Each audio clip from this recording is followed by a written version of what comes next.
Well, thank you, Mr. Chair, and thank you to all the witnesses for being here. I really have appreciated this discussion. I'm also new to the committee and new to some of these issues, so I appreciate it very much. Mr. Pai, thank you for meeting with me prior to today's hearing, and I really look forward to working with you.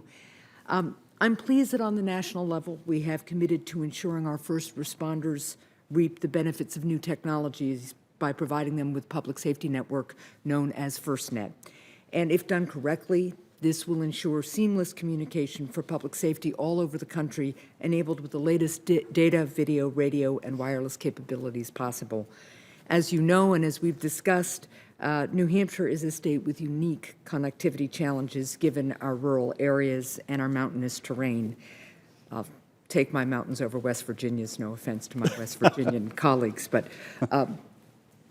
but companies in the Granite State have been exploring alternatives to the national plan so that they can keep all options on the table and make the best decisions for our state when the time comes, and it's something you and I just discussed. Procedurally, once a state decides to opt out of the national network, their proposal will have to be reviewed and approved by the FCC. And as I understand it, you have an open proceeding on this at the Commission right now. Folks in my state have raised concerns that they will only have one opportunity to get their proposal right. If the FCC declines it, their reading of the statute is that they have no opportunity to revise and resubmit, which seems not a particularly good way of moving forward from my perspective. As a former governor, I feel a state deserves to learn where they fell short and be given a second opportunity to comply within reason. So what are your thoughts on this, and what specifically will you do as head of the FCC to ensure that states are given a fair shake when it comes to making decisions about opting out? Thank you for the question, Senator, and for the generous hospitality you extended to me during our visit. With respect to FirstNet, the FCC's role, as you know, is a somewhat narrow one, which is to facilitate interoperability between the national network and the state network for any states that choose to opt out or seek to opt out. The FCC, as you know, as you mentioned, proposed rules last year to try to flesh out what our role should be.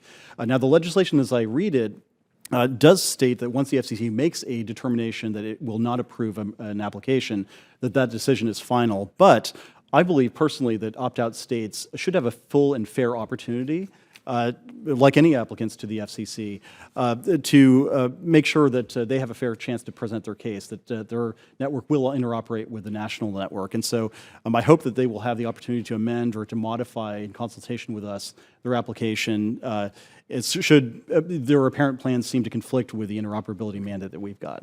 Okay, thank you. Again, a question to Chairman Pai and Mr. Chair, if there's no objection, I'd like to enter a recent opinion piece by former FCC Commissioner Michael Copps into the record. It's titled, "It's Urgent That Ajit Pai Voices His Support for a Free Press," and was published in The Hill on Monday. Thank you.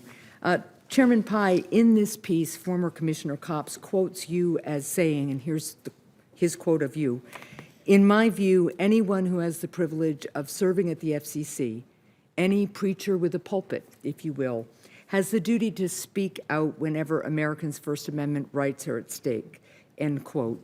And you agree that's a quote of yours? That is correct, yes. Yes, and I note that your official biography says that you're an outspoken defender of the First Amendment freedoms. So there's obviously been, over the course of recent months, clear tension between members of our nation's press and the current administration. And Senator Udall asked you a question a little while ago, just asking you whether you agreed or not with the statement that the media is the enemy of the American people. And it seemed to me that you kind of declined to answer that, and I'd just like to give you another chance, because it seems to me, if you're an outspoken defender of the free press, that should be a pretty easy question for you.